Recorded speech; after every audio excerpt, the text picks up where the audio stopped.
आप सनस्क्रीन रोज लगा रहे हो फिर भी आपकी स्किन टैन हो रही है, कहाँ पे आप गलती कर रहे हो? तो सबसे इंपॉर्टेंट है आप सनस्क्रीन कैसे लगा रहे हैं, सनस्क्रीन का अमाउंट कितना लगा रहे हैं एंड क्या आपकी एक सनस्क्रीन की ट्यूब कई महीने चलती है। तो let me tell you friends that sunscreen को आपको कम से कम लाइक 2.5 ml हर बार लगाना चाहिए, यानी कि या तो आप 2 फिंगर रूल अपनाएंगे या फिर अपनी पाम पे कम से कम एक coin size amount of sunscreen लेंगे जिसको आप अच्छे से लगाएंगे।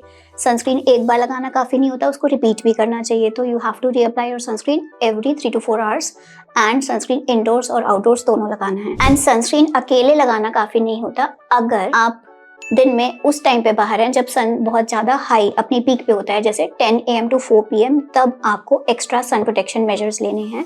Either you take an umbrella or you use a wide brimmed hat and wear long sleeve clothing also. फिर आप अपने स्किन केयर में कुछ ऐसे एक्टिव्स ऐड कर सकते हैं जो आपको एडिशनल प्रोटेक्शन देंगे, जैसे vitamin C is very good, arbutin, niacinamide, these all can also help in reducing the tan. Apart from that, you can also start taking foods which are rich in beta carotene and antioxidants, जैसे tomatoes, carrots, spinach, sweet potato. You can also consider taking supplements like vitamin C, glutathione and astaxanthin as they are rich in antioxidants. If you like these tips, and share it with someone who is struggling with tanning.